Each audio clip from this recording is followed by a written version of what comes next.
جی بسم اللہ الرحمن الرحیم۔ ہمارا زواج کورس جو ہے وہ چل رہا تھا، تو آج اس سلسلے کا ہمارا میرے خیال میں چوتھا لیکچر ہے، تیسرا تو نہیں، چوتھا ہے، ہاں چوتھا لیکچر ہے۔ تو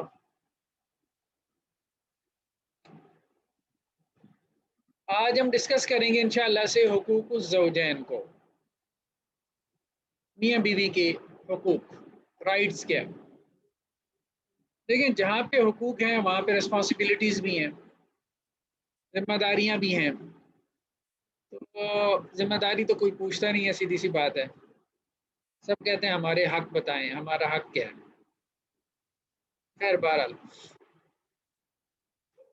جو ایک کا حق ہے وہ دوسرے کی ذمہ داری ہے، اس اعتبار سے اس کو دیکھ لیں۔ کیونکہ لوگ اپنے حقوق سننے میں ذرا زیادہ انٹرسٹ رکھتے ہیں، زیادہ دلچسپی رکھتے ہیں، تو اس لیے حقوق کے عنوان سے اس کو بیان کر دیا جاتا ہے۔ تو میاں بیوی کے حقوق میں کچھ حقوق تو ایسے ہیں جنہیں ہم کہہ سکتے ہیں کہ جی یہ مشترکہ حقوق ہیں۔ ان میں مطلب شوہر کے لیے بھی وہ حقوق ہیں، بیوی کے لیے بھی وہ حقوق ہیں، ٹھیک ہے۔ ایک تو وہ جسے ہم حق کے استمتاع کہتے ہیں کہ میاں بیوی ایک دوسرے کے لیے جو ہے وہ حلال ہے۔ دوسرا وراثت کا حق ہے جو اللہ نے دیا ہے، اس رشتے کی وجہ سے اللہ نے قائم کر دیا ہے۔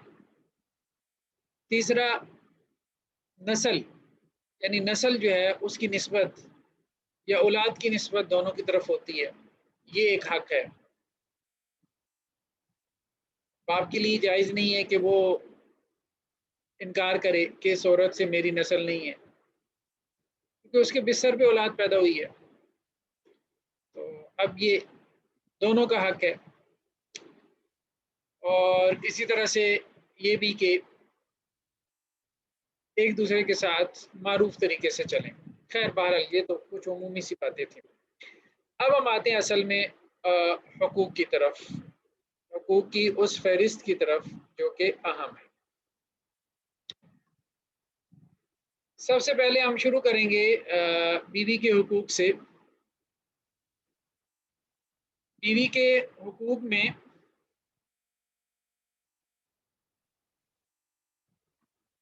کچھ حقوق تو ایسے ہیں جو کہ مالی حقوق کہلاتے ہیں۔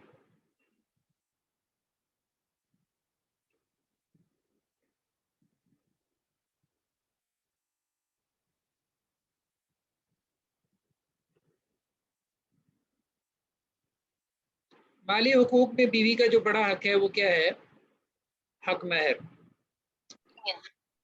جیسا کہ قرآن مجید نے بھی اس کی طرف کئی مقامات پہ اشارہ کیا ہے کہ یہ شوہر ہے جو اپنی بیوی پہ خرچ کرتا ہے شادی کے موقع پہ، یہ شوہر ہے جو اس کو حق مہر دیتا ہے۔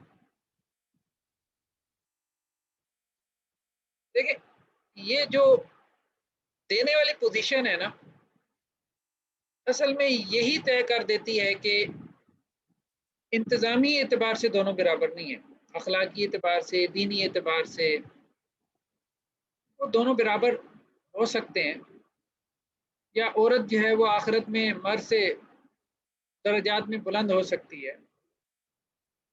لیکن ہم دنیاوی اعتبار سے گھر کے ادارے میں انتظامی پہلو سے بات کر رہے ہیں۔ انتظامی پہلو سے یہ بات بھی لاجیکل ہے۔ ایک تو یہ ہے کہ دین نے کہہ دیا الرجال قوامون علی النساء کہ مرد جو ہے وہ ذمہ دار ہے، جو ذمہ دار ہے وہ گھر کا بڑا ہے۔ دوسرا یہ کہ جو خرچ کرے گا ظاہری بات ہے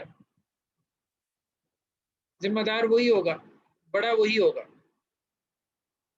انتظامی پہلو سے دونوں برابر نہیں ہیں، یہ پاسبل نہیں ہے۔ یہ اس صورت میں پاسبل ہو سکتا ہے جہاں آپ یوں کہیں کہ جی مرد خرچ کرنے والا نہ ہو، مرد کے اوپر پھر خرچ کی ذمہ داری نہ ڈالی جائے، کیونکہ یہ ایک اضافی ذمہ داری ہے جو مرد نبھا رہا ہوتا ہے۔ اب شادی کے موقع پہ کبھی عورت جو ہے وہ مرد کو حق مہر نہیں دیتی۔ اسی طرح سے عورت سے یہ ایکسپیکٹ نہیں کیا جاتا کہ وہ مرد کا خرچہ اٹھائے۔ ٹھیک ہے، مطلب کیسز ایسے ہوں گے کہ عورتیں جو ہے وہ اپنے شوہروں کے ساتھ کنٹریبیوٹ کرتی ہیں، لیکن ہم تو بات کر رہے ہیں نا لیگلی، قانونی، شریعہ کے پرسپیکٹو میں. تو وہاں اصلاً جو ذمہ داری ہے شادی کے موقع پہ خرچ کرنے کی، کہ بیوی پہ خرچ کرے، اس کو حق مہر دے. حق مہر کیا ہے؟ قرآن نے اس کو نہلا کہا، تحفہ، ہدیہ، گفٹ. تو شادی کے موقع پہ اس کو حق مہر دے، شوہر دے بیوی نے. اگر ایکویلٹی ہوتی، مساوات ہوتی، تو پھر بیوی بھی دیتی، پھر تحائف کا تبادلہ ہوتا ہے. جہاں برابری ہوتی ہے وہاں تحائف کا تبادلہ ہوتا ہے. لیکن شوہر کا جو مطلب میاں بیوی میریٹل لائف میں آپ دیکھیں گے، ازدواجی زندگی میں شوہر کا معاملہ دینے والا ہے. اس لیے کہا گیا، جیسا حدیث میں بھی الفاظ ہے، الید العلیٰ خیر من الید السفلیٰ. مطلب جو ہاتھ اوپر ہے نا وہ اوپر ہی ہے، وہ اوپر ہی رہتا ہے.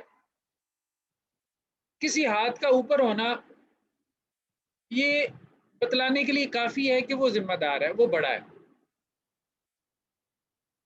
اچھا، ایسے الفاظ نہیں استعمال کرنے چاہیے کہ وہ جو ہے نا وہ عورتوں کے اوپر نگران ہیں. اب ظاہری بات ہے ہمارے یہاں عورتیں اس کو نیگیٹو میننگ میں لے لیتی ہیں.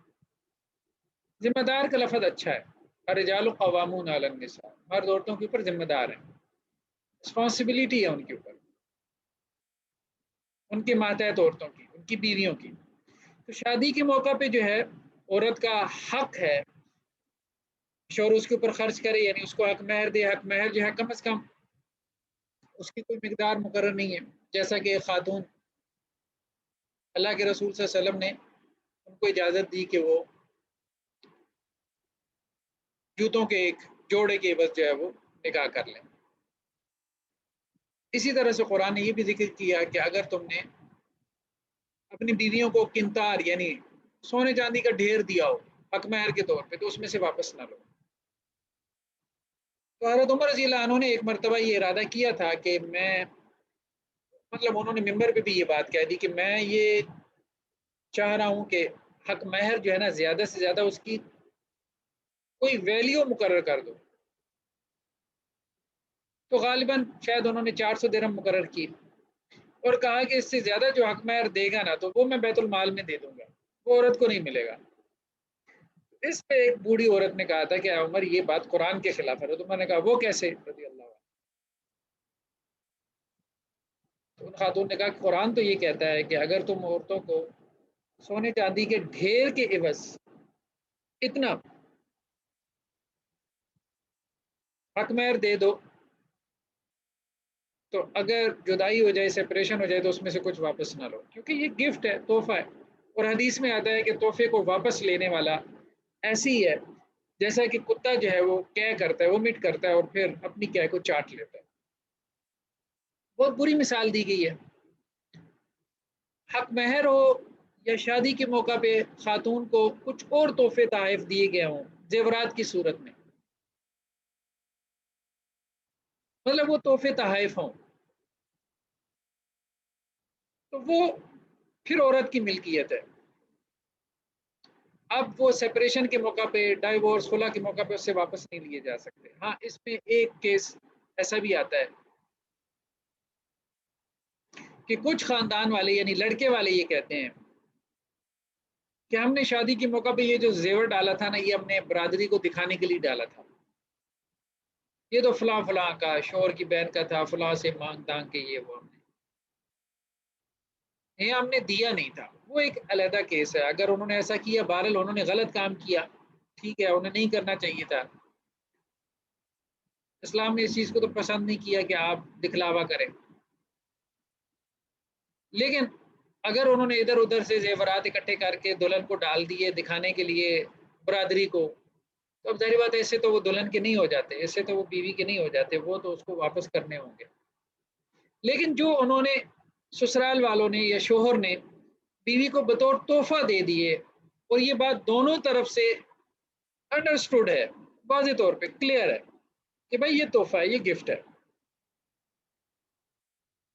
اور یہ اب اس کا ہے، تو وہ پھر سپریشن کے موقع پہ واپس لینا درست نہیں ہے. ہاں، خلا کی صورت میں ہو سکتا ہے کہ وہ شوہر جو ہے وہ کہے کہ جی مجھے حق مہر کے علاوہ یہ بھی واپس کرے خلا کی صورت میں، ڈائیورس کی صورت میں نہیں کر سکتا، کیونکہ خلا پھر عورت کی آپشن ہے نا علیحدگی، جب مرد اس کو علیحدہ کرے گا پھر وہ نہیں کرے گا، تو عورت علیحدہ نہیں ہونا چاہ رہی، لیکن جب عورت علیحدہ ہونا چاہ رہی ہوگی تو پھر عورت کو حق مہر بھی واپس کرنا پڑے گا۔ ہمارے عام طور پہ عدالتیں یہ فیصلہ کرتی ہیں کہ آدھا حق مہر واپس کرتے ہیں، لیکن اسلامی کے لیے یہ ہے کہ پورا بھی اگر شوہر مانگے تو اس کو پورا حق مہر واپس کرنا پڑے گا۔ دوسرا کیا ہے؟ نان نفقہ، منتھلی خرچ، یہ بھی شوہر کی ذمہ داری ہے کہ بیوی کے اوپر خرچ کرے، بیوی کی بیسیکلی یہ ذمہ داری نہیں ہے، لیکن اگر بیوی جو ہے وہ اپنی مرضی سے کوئی جاب کر لے، کوئی ملازمت کر لے باپردہ ماحول کے اندر، ستر و حجاب کے احکامات کا لحاظ کرتی ہے اور اس سے اس کو کچھ ارننگ ہو اور وہ شوہر کے ساتھ گھر میں کنٹریبیوٹ کر لے، مطلب اپنا جیسے لیونگ سٹینڈرڈ جو ہے وہ بڑھانے کے لیے، لائف سٹائل بہتر کرنے کے لیے، بیویاں بھی جو ہے وہ ایسا کر لیتی ہیں پڑھی لکھی جو ہوتی ہے، تو اس میں کوئی حرج والی بات نہیں ہے اگر میوچل انڈرسٹینڈنگ سے ہے، لیکن اصلاً یہ بیوی کی ذمہ داری نہیں ہے، شوہر کی ذمہ داری ہے۔ لیکن ایک بات قرآن نے کہی ہے، اسکنون من حیث سکنتم من وجدکم، کہ بیویوں کو وہاں رکھو جہاں تم خود رہتے ہو اپنی استطاعت کے مطابق، بیوی پہ خرچ ہے اپنی استطاعت کے مطابق، ظاہری بات ہے قرآن یا دین تو نہیں مطالبہ کرتا استطاعت سے بڑھ کے، اگر آپ کی آمدن 25-30 ہزار ہے، اگر آپ وہ گھر پہ لگا دیتے ہیں تو بس ٹھیک ہے،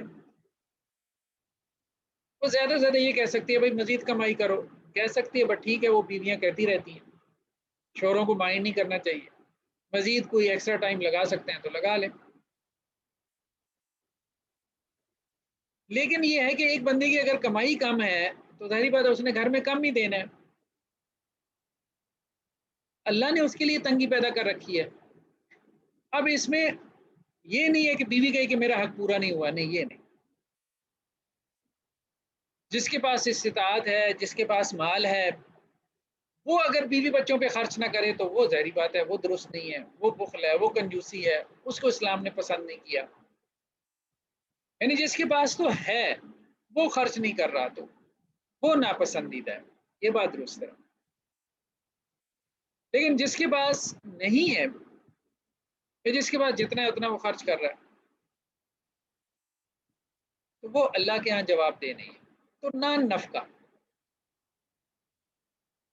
اور یہ نان نفقہ جو ہے وہ عرف کے مطابق ہے، بہت سارے حقوق شاید ہم نے پہلے بھی بات کی ہو میاں بیوی کے، کچھ حقوق ایسے ہیں جو قرآن اور سنت نے بیان کر دیے، اور کچھ حقوق ایسے ہیں جو قرآن نے کہا کہ عرف کے مطابق طے ہوں گے، رواج کے مطابق، وہ شوہر کے حقوق ہوں، وہ بیوی کے حقوق ہوں، دونوں طرف عرف کے مطابق طے ہوں گے، یہ نہیں کہ آپ ایک طرف عرف کی جو ہے وہ ریل گاڑی چلائیں گے دوسری طرف نہیں چلائیں گے، نہیں، دونوں طرف پھر چلائیں گے۔ اگر آپ کسی ایسے خاندان میں شادی کرتے ہیں جہاں مطلب عورت کا جو سٹینڈرڈ ہے وہ اچھا ہے، لیونگ سٹینڈرڈ جو اچھا ہے، اب ظاہری بات ہے جب وہ آپ کے پاس آئے گی تو وہ آپ سے مطالبہ کرے گی اور اس کا وہ مطالبہ بنتا بھی ہے۔ ایک دوست نے ایک مرتبہ کہا کہ سر وہ فلاں جگہ جو ہے نا وہ رشتے کی بات کریں، تو وہ تو کہتے ہیں جی ہمارے تو خاندان میں یہ ہے کہ جی اتنا اتنا حق مہر ہوتا ہے، تو وہ ایسے برائی کے انداز میں یہ بات کر رہے تھے، تو میں نے کہا کہ نہیں بھائی، یہ ان کی برائی نہیں ہے، یہ ان کا رائٹ ہے، آپ کو کیا آخر آئی ہے کہ آپ نے اسی خاندان میں شادی کرنی ہے؟ تو جب آپ نے انگلی رکھ کے جو ہے یہ بات کرنی ہو کہ میں نے اسی خاندان میں کرنی ہے اور فلاں لڑکی سے کرنی ہے، اب اگر وہ اپنی ڈیمانڈز تمہیں بتائیں تو ظاہری بات ہے ان کا بھی حق بنتا ہے، اللہ نے تو تمہارے لیے فرض نہیں کیا کہ تم نے فلاں خاندان میں ہی کرنی ہے شادی، شادی کرو بس، کسی مڈل کلاس میں کر لو، لوئر کلاس میں کر لو. تو جب آپ اچھے خاندان میں جائیں گے ظاہری بات ہے مسائل تو ہوں گے، یہ تو آپ کو انڈرسٹینڈ کرنا ہے نا. تو وہاں اگر اچھا حق مہر ہے تو آپ اچھا حق مہر دیں. اور اگر آپ کسی خاندان سے بیوی لے کے آئے ہیں اور وہاں پہ یہ ہے کہ میڈز وغیرہ گھر میں کام کاج کرتی ہیں اور آپ استطاعت رکھتے ہو میڈ رکھ کے دینے کی، تو آپ کو میڈ رکھ کے دینی چاہیے، اس کو میڈ رکھ کے دینی چاہیے. اور اگر وہ ایسے خاندان سے ہے کہ جہاں جو ہے وہ اس کے والدین کے پاس یا بھائیوں کے پاس کوئی گاڑی واڑی تھی اور آپ گاڑی واڑی افورڈ کر سکتے ہیں تو آپ اس کو کر کے دیں، ارینج کر کے دیں. یہ نہیں کہ اس کو بسوں میں گھماتے رہیں، موٹر سائیکل پہ جو ہے وہ اس کو بگاتے رہیں. کیونکہ بہت ساری چیزیں جو ہے نا وہ اس میں عرف کا لحاظ کرنا چاہیے، عرف کا لحاظ کرنا چاہیے. تو حق مہر میں بھی ایک اصطلاح استعمال ہوتی ہے عرفی حق مہر، یعنی جس عورت کا حق مہر نہ طے ہوا تو پھر یہی ہوتا ہے کہ جی خاندان میں کیا رواج ہے، اس کی کزنز میں، اس کی بہنوں میں کیا رواج ہے، اس اعتبار سے حق مہر جو ہے وہ طے ہو جاتا ہے. اسی طرح سے نان نفقہ بھی جو ہے وہ ویسے تو فقہا نے لکھا ہے، یہ بار بار لوگ جو ہے نا اپنے مائک آن کر دیتے ہیں. ایک منٹ میں ذرا اس کو نا سب کو میوٹ کر دوں. جی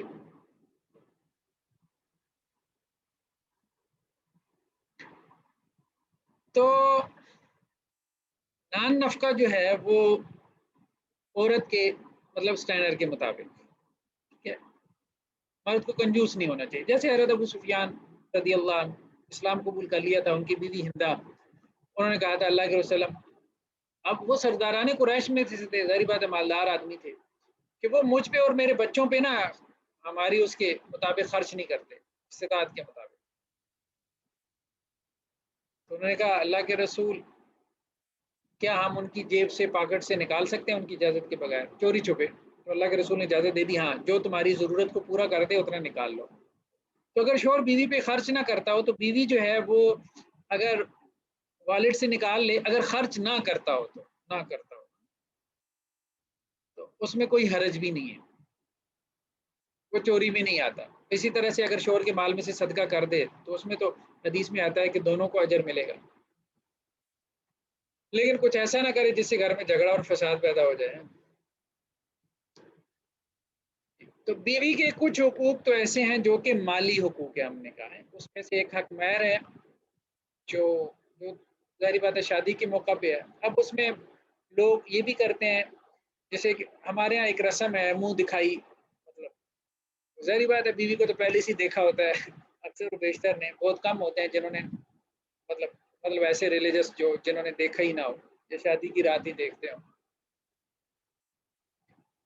تو وہ منہ دکھائی کی رسم میں کوئی نہ کوئی گفٹ دیتے ہیں، کوئی رنگ پہنا دی، کچھ ایسا کر دیا، تو یہ ایک اچھی رسم ہے. شوہر کو اللہ نے بڑا بنایا، دینے والا مزاج ہونا چاہیے. مطلب مردوں میں کچھ صفات تو ایسی ہیں نا جنہیں سمجھے کہ وہ اس کے مرد ہونے کے لیے ضروری ہے، فرض درجے میں ہے. اگر نہیں ہے تو اسے اس کے لیے جو ہے وہ اپنے نفس سے لڑنا چاہیے، مرنا چاہیے.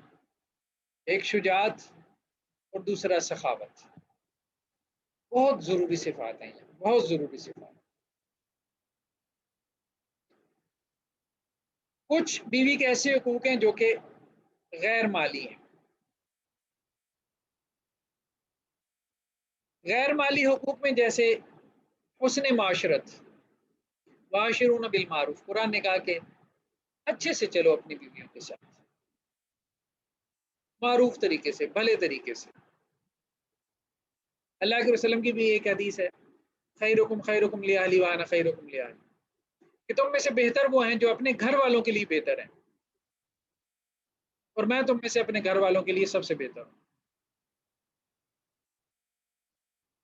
تو ہم نے کہا تھا نا کہ اگر بیوی کے حقوق کو ایک لفظ میں سمرائز کیا جائے، ایک لفظ میں، وہ لفظ حسن معاشرت ہی ہے، اخلاق، رویے.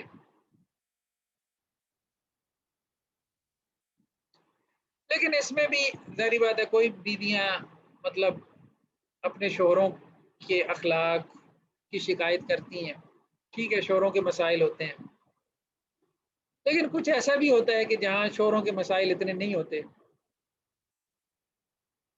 اب اس میں بیویاں جو ہے وہ زیادہ شکایت کر رہی ہوتی ہیں یا بے جا شکایت کر رہی ہوتی ہیں، تو وہ بیویوں کو بھی جو ہے نا وہ تسلیم کرنا چاہیے. یہ بات کہنا مشکل ہے کہ ایک آدمی جو ہے وہ باہر سب سے ٹھیک ہے، سب اس کے اخلاق کے گرویدہ ہیں، یعنی اس کے دوست کیا، اس کے ریلیٹیوز کیا، اس کے رشتہ دار کیا، اس کے کولیگز کیا، سب کہتے ہیں یہ اخلاق میں اچھا ہے، صرف بیوی کہتی ہے کہ اخلاق میں برا ہے. اب یہ بیوی کی جو شہادت ہے نا یہ سچی بھی ہو سکتی ہے، ٹھیک ہے ہو سکتی ہے، لیکن کمزور ہے. صحیح بات تو ہے کہ کمزور ہے، پہلی نظر میں تو کمزور شہادت ہے، ایسا ممکن نہیں ہے. تو اگر ایک بندے کی اخلاق کی گواہی جو ہے وہ اس کے ارد گرد کا ہر فرد دے رہا ہو اور صرف بیوی کو اس سے شکایت ہو، تو مطلب یہ ہے کہ بیوی کو ذرا شکایت زیادہ ہے، سیدھی سی بات ہے، بیوی کو ذرا شکایت زیادہ ہے یا بیوی نے ایکسپیکٹیشن اس سے زیادہ لگا رکھی ہے. پہلی نظر میں تو یہی بات کہی جا سکتی ہے. ہاں ایک بندے سے اوروں کو بھی شکایات ہیں، بیوی کہتی ہے بہت غصے والا ہے، اس کی ماں بھی کہتی ہے بہت بچپن سے ہی بہت غصے والا ہے، بیوی کہتی ہے بہت ضدی ہے، ماں کہتی ہے ہاں بچپن سے بڑا ضدی ہے. اب یہ نا کہ یہ گواہیاں ملتی ہیں، پھر چلیں ایک بندے کے بارے میں اور لوگوں کا بھی انالیسس، قریب والوں کا تجزیہ. اب صرف بیوی کا تجزیہ ایسا ہے، باقی سارے کہہ رہے ہیں بندہ بڑا اچھا ہے. مطلب ظاہری بات ہے شادی سے پہلے ایک بندہ 20-25 سال اپنے گھر والوں میں بہن بھائیوں کے ساتھ والدین کے ساتھ گزارتا ہے نا.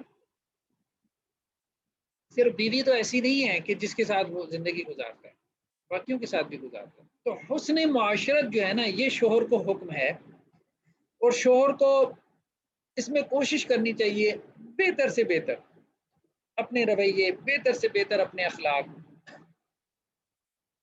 بنانے کی کوشش کرے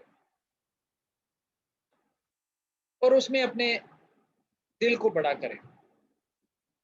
جیسا قرآن نے کہا نا کہ درگزر کر لیا کرو، چشم پوشی اختیار کر لیا کرو. ہر وقت جو ہے نا بات بات پہ پکڑنا یہ مناسب نہیں ہے. اب جیسے دیکھیں ٹھیک ہے کچھ چیزیں ایسی ہیں کہ جس میں شوہر چلیں بیوی کو ٹوک بھی لے تو کوئی وجہ بنتی ہوگی. اب اگر بیوی یہ شکایت کرے کہ جی میں کچن میں کھڑی ہوں، میں روٹی بنا رہی ہوں، اب وہ شوہر صاحب جو ہے وہ کھڑے ہو کے کرٹیسائز کر رہے ہیں یہ کیسے روٹی بنا رہی ہوں. دیکھیں یہ شوہر کی فیلڈ نہیں ہے، وہ کپڑے دھو رہی ہے، برتن دھو رہی ہے، اب یہ نکتہ چینی کیے جا رہا، یہ اصلاح کر رہا ہے یا جو بھی بہرحال کر رہا ہے کہ بھئی کپڑے ایسے نہیں دھوتے، سرف ایسے نہیں ڈالتے، آپ سرف ضائع کر رہی ہو، آپ برتن ٹھیک نہیں دھو رہی، یہ دیکھو برتنوں کے اندر گند رہ گیا ہے، یہ فریج میں چیزیں ایسے نہیں رکھنی ایسے رکھنی ہے. دیکھیے کچن وغیرہ جو معاملات بیوی سے متعلق ہیں وہ بہتر سے جانتی ہے، اس کو درگزر سے کام لیا کریں. اگر اس میں کوئی کمی بیشی ہو بھی ہو جاتی ہے، انسان ہے، درگزر سے کام لیں. گھر سے باہر کے جو معاملات ہیں نا یہ بچوں سے متعلق جو معاملات ہیں چلیں ان میں انسان اپنی بیوی سے پوچھ گچھ کر لیتا ہے. تو حسن معاشرت میں خاص طور پہ شوہر کو دل بڑا کرنا چاہیے، وہ چیزوں کو نظر انداز کرنا چاہیے اور اس بات کو باقاعدہ سیکھنا چاہیے. دوسری چیز کیا ہے؟ حفاظت. عورت کو بھی ضرورت ہوتی ہے اپنے مرد سے کہ مرد اپنی بیوی کو سیکیور کرے. ہم نے کہا تھا نا نکاح کے بڑے مقاصد میں سے ایک مقصد یہی ہے جسے قرآن نے حسن کہا ہے کہ عورت جو ہے وہ شادی سے پہلے اپنے والد یا اپنے ولی یا سرپرست اس کے حسن میں ہوتی ہے، قلعے میں ہوتی ہے، اسے اس کی سیکیورٹی حاصل ہوتی ہے. تو شادی کے بعد وہ اپنے شوہر کی طرف آ جاتی ہے. کچھ چیزوں کا تعلق ایسا ہے میاں بیوی کے جسے ہم کہتے ہیں کہ جی جو میرٹل لائف ہے، ازدواجی زندگی ہے، ازدواجی تعلق ہے، اس سے میاں بیوی جب، ظاہر بات ہے شادی کا مقصد تو یہی ہے کہ مل جل کے ساتھ رہیں، لیکن ہمارے ہاں ایسے کیسز اب عام ہو گئے ہیں، شوہر جو ہے وہ باہر 2 2 سال سے 4 4 سال سے باہر بیٹھا ہوا ہے۔ دیکھیے صرف ضرورت جو ہے نا انسان کی، مرد اور عورت کی ضرورت صرف جو ہے وہ جنسی نہیں ہوتی، نفسیاتی ضرورت بھی ہوتی ہے۔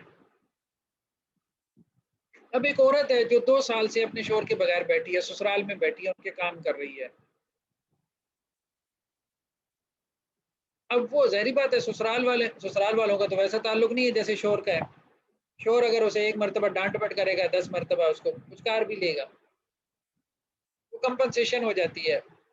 اب ساس نندوں کا تو وہ معاملہ نہیں ہوتا، دیور تو لا تعلق سے رہتے ہیں عام طور پہ۔ تو ایسے میں اب ظاہری بات ہے وہ اپنے آپ کو بوجھ محسوس کرتی ہے، برڈن محسوس کرتی ہے اپنے سسرال والوں کے اوپر۔ اور پھر اگر بچے بچے بھی ہو جائیں، اب اکیلی جان ہے،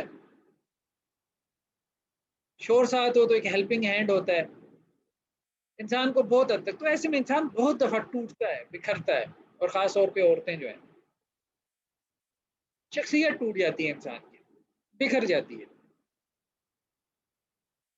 یہ میرے پاس تو ایسے جتنے کیسز آتے ہیں میں کہتا ہوں نہیں بھائی شادی اس لیے نہیں ہے کہ آپ علیحدہ رہو، یہ ٹھیک نہیں ہے۔ ایون کہ اب لوگ مطلب ایسے ایسے، بہرحال اب کیا بندہ کرے، یعنی شوہر جو ہے وہ دوسرے شہر میں ہے، مہینے بعد آتا ہے، لیکن یہ ہے کہ وہ اب دوسرے شہر میں ہے، اب وہ وہاں پہ جاب کر رہا ہے،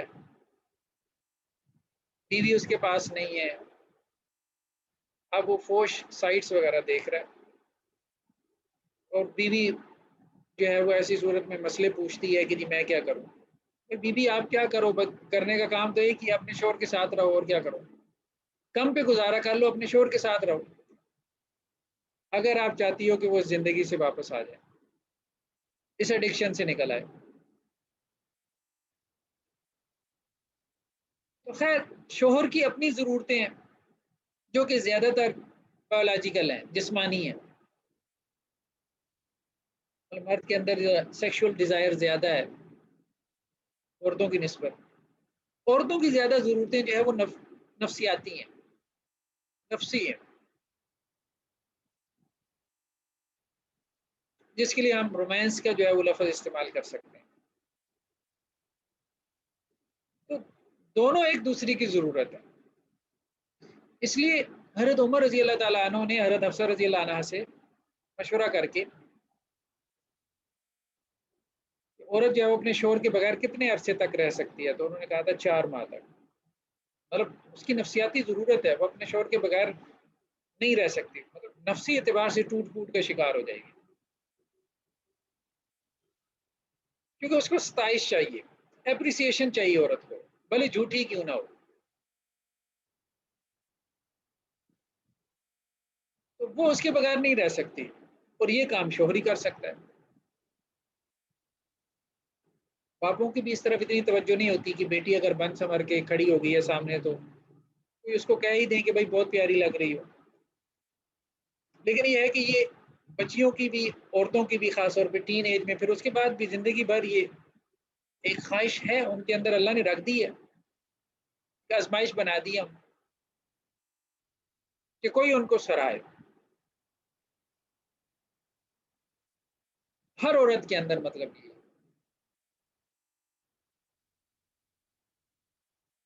اب دیکھیں نا، اب ہم یونیورسٹی میں جاتے ہیں، آپ ایسے سین نہ کبھی لڑکوں کے دیکھنے کا نہیں ملتے، صحیح بات ہے، لڑکوں کے اور مسائل ہیں، اس پہ ہم آئیں گے آگے۔ تو میں یونیورسٹی سے نکلا تو وہ آگے وہ ایک لڑکی جو ہے وہ ایسے سڑک کے اوپر نا جیسے گری ہوئی، اور ایک دو لڑکیاں اس کے اوپر جھکی ہوئی، تو میں نے چاہا کہ میں نا گاڑی ان کے قریب روکوں، پتہ نہیں کیا ہوا اس بیچاری کو۔ جیسے ہی میں نے گاڑی آہستہ کی اور ان کے قریب آ کے روکنے کے لیے، تو میں نے دیکھا کہ وہ اصل میں وہ سڑک کے اوپر بالکل لیٹ کے ایک پوز بنا کے، دوسری جو دو تھی وہ اس کے اوپر جھکی ہوئی تھی، اس کی مطلب وہ فوٹو بنا رہی تھی، جیسے ہم سیلفی کہتے ہیں، سیلفی بنا رہی تھی۔ اب اس پہ اس نے لائکس سارا کچھ یہ وہ، تو یہ اللہ تعالیٰ نے نفس انسانی میں کچھ کمزوریاں رکھ دی ہیں۔ عورت کی کمزوریاں کچھ اور ہیں کہ اس کو اپریسیشن چاہیے، اس کو ستائش چاہیے، اس کو تعریف چاہیے، اسے یہ بات چاہیے کہ کوئی اس سراہے کہ بھائی آپ ماشاء اللہ سے بڑی محنتی ہو، بڑا کام کرتی ہو اور بڑی وفادار ہو، اور مطلب یہ ساری چیزیں عورت کو بڑا فرق پڑتا ہے۔ مطلب مرد کو سمجھنا چاہیے کہ عورت کی جو زبان ہے نا وہ یہی زبان ہے، یہ شاعری والی، جذبات والی۔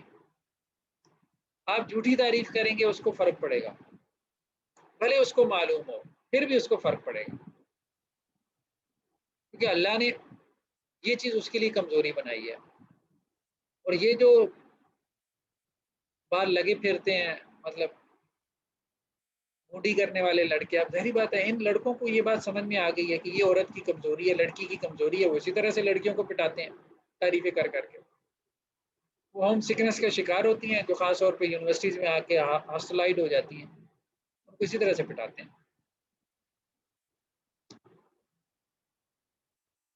خیر بہرحال مرد اور عورت کو جو شادی کا مقصد ہے ایک ساتھ رہیں، ایک ساتھ رہیں، بہت ضروری ہے۔ مرد دوسرے شہر میں ہے، عورت اس شہر میں ہے، بھائی شادی پھر کس لیے کی ہے آپ نے اگر آپ نے ایک ساتھ نہیں رہنا؟ یا مرد دوسرے ملک میں ہے، عورت ادھر ہے، کم پہ گزارا کر لو، ایک ساتھ رہو۔ 2-4 سال بعد جو آتے ہیں اور 1-2 ہفتے، سمجھ نہیں آتی مطلب کیا انہوں نے شادی کیا کی ہے، کیا مقصد کیا تھا ان کا شادی کرنے کا، چاہتے کیا تھے وہ؟ پاکیزہ زندگی نہیں گزر سکتی اس طرح سے، نہیں، بالکل نہیں گزر سکتی۔ ہاں ممکن ہے، امپاسبل ہے کہ آپ کہیں کہ جی اس طرح سے کوئی پاکیزہ زندگی گزر جائے۔ تو کچھ اللہ سے ڈرنے والے ہیں جو اس قسم کے مسائل پوچھ لیتے ہیں، لیکن جو کیسز آتے ہیں ظاہری بات ہے اس سے اندازہ ہوتا ہے۔ یہ تو پوچھنے والے ہیں نا، جو نہیں پوچھنے والے وہ پتہ نہیں کتنی بڑی تعداد ہے، کتنی بڑی تعداد۔ تو بہت مشکل ہے میاں بیوی کا علیحدہ رہ کے دوسرے ایک ایک شہر میں دوسرے دوسرے شہر میں، ایک ملک میں دوسرے دوسرے ملک میں، اور 4-4 مہینے، 6-6 مہینے، سال، 2-2 سال، 4-4 سال، نہیں یہ نارمل لائف نہیں ہے، نارمل لائف نہیں۔ پھر اس کے بعد یہ ہے کہ جوائنٹ فیملی سسٹم میں رہیں یا علیحدہ رہیں، اور دونوں کے اپنے اپنے فوائد ہیں، اپنے اپنے نقصانات ہیں جس میں ڈبیٹ ہو سکتی ہے۔ جوائنٹ فیملی سسٹم کے فوائد بھی ہیں، وہ فوائد شوہر کو زیادہ ہیں، بیوی کو کم ہیں، مطلب شوہر کی رسپانسبلٹی کم ہو جاتی ہے نا، ظاہری بات ہے ابا جان ہے وہ گھر کے کام کاج دیکھ لیتے ہیں، ہر وقت شوہر کو گھر نہیں رہنا پڑتا ہے، رات کو 12 بجے گھر آئے، بیوی یہ نہیں کہہ سکتی میں گھر میں اکیلی تھی، تو وہ اس کے ظاہری بات ہے شوہر کو زیادہ فائدہ ہو، یا فائنینشلی جو ہے وہ اس کو یہ ہوتا ہے کہ وہ تقسیم ہو جائے گا، تو وہ شوہر اس کو ترجیح دیتے ہیں جوائنٹ فیملی سسٹم کو، اور بیوی کو زیادہ فوائد نظر آتے ہیں اس کے اندر کہ علیحدہ ہو جائے۔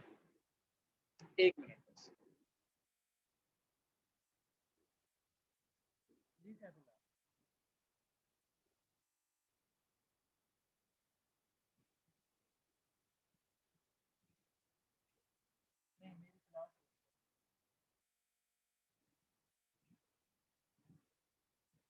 جی، تو ہم یہ بات کر رہے تھے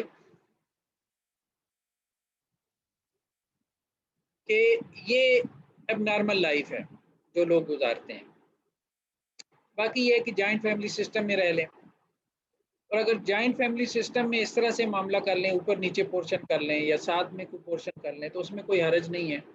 اس سے زیادہ عورت نہیں ڈیمانڈ کر سکتی. ہاں یہ ہے کہ جوائنٹ فیملی سسٹم میں اگر عورت کو مسائل آ رہے ہیں اور شوہر جو ہے وہ علیحدہ گھر لے کے دے سکتا ہے، پھر اس کو علیحدہ گھر لے کے دینا چاہیے. اگر جو اس میں بیوی کے بھی کچھ نہ کچھ نقصانات ہوتے ہیں، خاص طور پہ جب بچہ ہے اس کو کبھی سانس دیکھ لیتی ہے، کبھی کوئی اور اس کو اٹھا لیتا ہے، اس کا ہاتھ کچھ فارغ ہو جاتا ہے بہرحال. اور خاص طور پہ اگر شوہر جو ہے وہ گھر سے باہر ہوتا ہو تو اب وہ کرائے پہ گھر لے لیا، کہیں ویرانے میں لے لیا، اب وہ سارا دن 8 گھنٹے، ظاہری بات ہے اس نے اتنا تو جانا ہی ہے ملازمت کے لیے، تو وہ سارا دن گھر میں بیٹھ کے اکیلی کیا کرتی رہے، دیواریں دیکھتی رہی یا ڈرتی رہے. خیر بہرحال کچھ فوائد ہیں کچھ نقصانات ہیں، وہ ہر بندہ اپنے کیس کے اعتبار سے اس کو دیکھ سکتا ہے.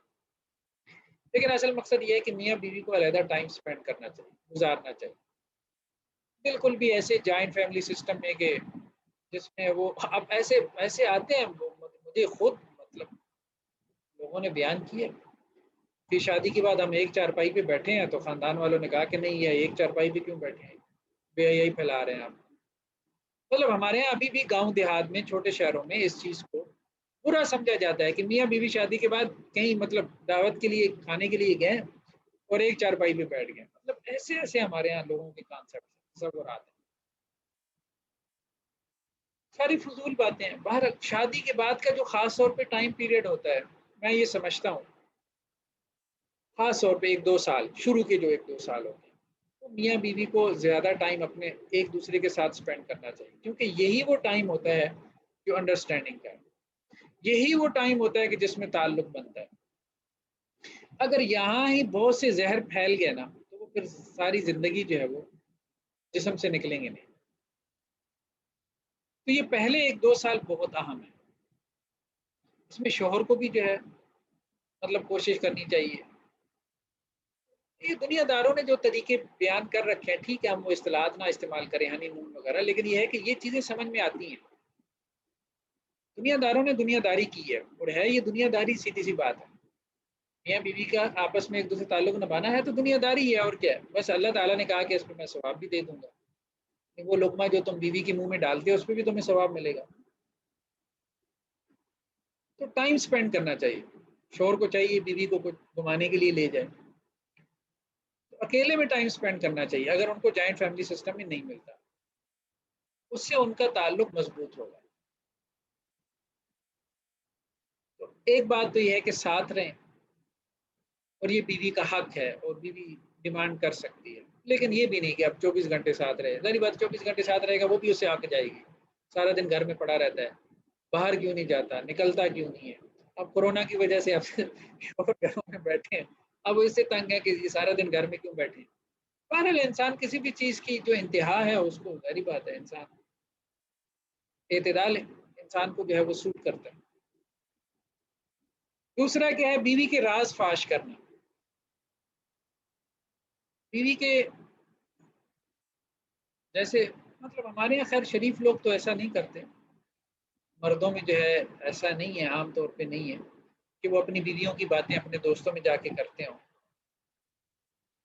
اور اگر وہ کرتا ہے تو اس کو مطلب غیرت مند نہیں سمجھا جاتا.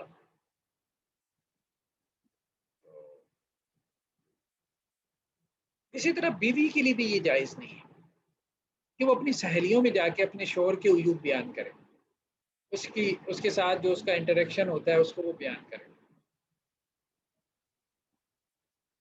دونوں کے لیے یہ الاؤڈ نہیں ہے، دونوں کے لیے یہ جائز نہیں. پھر اللہ تعالیٰ نے اس تعلق جو میاں بیوی کے تعلق ہے اس کی کچھ حدود کچھ لمیٹیشنز مقرر کر دی ہیں. یعنی میاں بیوی ایک دوسرے سے تسکین حاصل کر سکتے ہیں لیکن اس کی کچھ لمیٹیشنز مقرر کر دیں، جیسے مینسز میں، ٹائم پیریڈز میں تم اپنی بیوی کے ساتھ جو ہے وہ انٹر کورس نہیں کر سکتے، تعلق قائم نہیں کر سکتے، یہ حرام ہے. اس میں واضح روایات موجود ہیں، بلکہ قرآن کی آیات فاعتزلوا النساء فی المحیض، جب عورتیں جو ہے وہ اپنے مینسز کے دنوں میں ہوں تو ان سے علیحدہ رہو. ہاں البتہ حدیث میں یہ آتا ہے جیسا کہ حضرت عائشہ رضی اللہ عنہا کی روایت ہے، اسنوا کل شیء الا النکاح، نکاح کے علاوہ مطلب سب الاؤڈ ہے. حضرت عائشہ رضی اللہ عنہ یہ بھی فرماتی ہے کہ اللہ کے وسلم ہم حالت حیض میں ہوتی تھی، اللہ کے وسلم ہمارے ساتھ ایک بستر پہ سو جایا کرتے تھے. تو کہنے کا مقصد یہ نکاح سے مراد کیا؟ انٹر کورس، بس اس سے منع کیا گیا. اس کے علاوہ اگر مینسز میں، پیریڈ میں میاں بیوی ایک دوسرے سے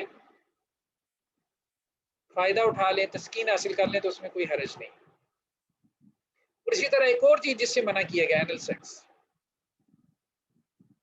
اس سے منع کیا گیا کیونکہ قرآن نے اس کو بہت ذرا میٹافر کے انداز میں، کیونکہ ظاہری بات ہے اللہ اور اس کے رسول صلی اللہ علیہ وسلم کی جو زبان ہے وہ بہت فصیح ہے. قرآن نے بھی کہا فاتو حرثکم انا شئتم، اپنی بیویوں سے وہاں تعلق قائم کرو جہاں کھیتی، یعنی کھیتی میں جیسے تم بیج بوتے ہو نا تو ایک با مقصد ہے نا، با مقصد کام ہے، با مقصد پرپسفل ایکٹیویٹی ہے، وہ بیج سے پودا اگے گا. تو بیوی سے وہاں پہ تعلق قائم کرو جہاں سے تمہیں کوئی فصل حاصل ہو. تمہاری بیویاں تمہارے لیے کھیتی کی معنی میں، یعنی تمہاری نسل آگے جاری ہو، اولاد ہو سکے.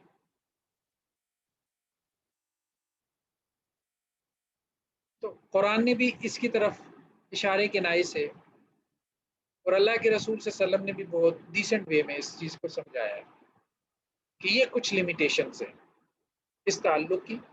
باقی یہ ہے کہ اللہ تعالیٰ نے وجعل بینکم مودۃ و رحمہ، اللہ تعالیٰ نے میاں بیوی کے تعلق کو مودت اور رحمت بنا دیا. زنا میں، اڈلٹری میں بہت ہو رہا ہے، دنیا میں بہت ہو رہا ہے زنا، اڈلٹری ہمارے ارد گرد بھی بہت ہے. سکون نہیں ہے اس میں، سکون نہیں ہے، بے سکونی ہے، بے اطمینانی ہے. لیکن میاں بیوی کے تعلق میں کیا سکون ہے، اطمینان ہے. اللہ تعالیٰ نے یہ تعلق ایسا رکھا ہے کہ یہ تعلق محبت کے ساتھ، وجعل بینکم مودۃ و رحمہ. اچھا قرآن کی جو آیات ہیں انسان غور کرتا چلا جائے، بعض اوقات بس چیزیں ذہن میں آ تو رہی ہوتی ہیں لیکن بندہ ذرا زبان پہ لاتی ہے اس کو نا ذرا ہیزیٹنٹ ہوتا ہے. لیکن آپ اپنے طور پہ ان آیات کے اوپر غور کریں تو انشاءاللہ سے بہت ساری چیزیں کھلیں گی. وجعل بینکم مودۃ و رحمہ، میاں بیوی کے اندر جو اللہ نے یہ تعلق جو ایک ان کے ہے، میرٹل ریلیشن شپ جو ان کا ہے، یہ محبت اور الفت کی بنیاد پہ ہوتا ہے. ہر کرائی کی عورت کے ساتھ کیا محبت، کیا الفت. وہ تو قرآن نے ایک لفظ استعمال کیا نا، غیر مصافحات. صف کہتے ہیں جیسے انسان نے نا کسی چیز کو ضائع کر دیا، بہا دیا، گندگی جیسے اپنے جسم سے نکال دی. ایسے نہ بنو، ایسے نہ بنو. یہ کام کہ تمہاری جو ایک جبلت ہے، تمہارے اندر ایک جو خواہش ہے وہ اس طرح سے پوری نہ ہو کہ جیسے کوئی گندگی بس تمہارے جسم سے نکلی اور باہر چلی گئی. وہ تمہارے نفس میں مزید تنگی پیدا کرے گی، وہ تمہارے نفس کو مزید بے اطمینانی کا شکار کرے گی. اس لیے جو لوگ فون ایڈکٹ ہو جاتے ہیں نا وہ کبھی بھی مطمئن نہیں رہتے. اور اسی طرح جو زنا کے راستے پہ چل جاتے ہیں پھر وہ کبھی بھی مطمئن نہیں رہتے. ایک عورت سے دوسری، دوسری سے تیسری، عورتوں سے تھک گیا مردوں کے پیچھے لگ پڑے، مردوں سے تھک گیا جانوروں سے لگ پڑے، ان سے تھک گیا، بس پھر انسان کہیں کا نہیں رہتا. لیکن میاں بیوی کا تعلق، ایک بات تو یہ ہے کہ یہ قرآن نے بھی جو اشارہ کیا نا، یہ محبت اور الفت کی بنیاد پہ ہونا چاہیے. اگرچہ یورپ میں ایک اصطلاح استعمال کی جاتی ہے میرٹل ریپ، یعنی بیوی کے ساتھ جبری تعلق قائم کرنا. خیر اس پہ ان کے یہاں کچھ قانوناً سزا وزا بھی ہے. ہم یہ کہہ رہے ہیں کہ ہم سزا وزا کی بات نہیں کر رہے، لیکن یہ ہے کہ اسلام نے یہ بات اشارتاً ضرور کہی ہے کہ اصل میں یہ تعلق محبت اور الفت کی بنیاد پہ ہوتا ہے. اور محبت اور الفت کی بنیاد پہ ہو تو تبھی دونوں کے نفس میں سکون پیدا کرتا ہے، اطمینان پیدا کرتا ہے. تبھی وہ ایک دوسرے کے لیے وہ مودت اور رحمت محسوس کرتے ہیں جس کا قرآن نے ذکر کیا، وجعل بینکم مودۃ و رحمہ. یا جسے آپ کہہ لیں کہ دونوں کی کانسنٹ جس میں ہو،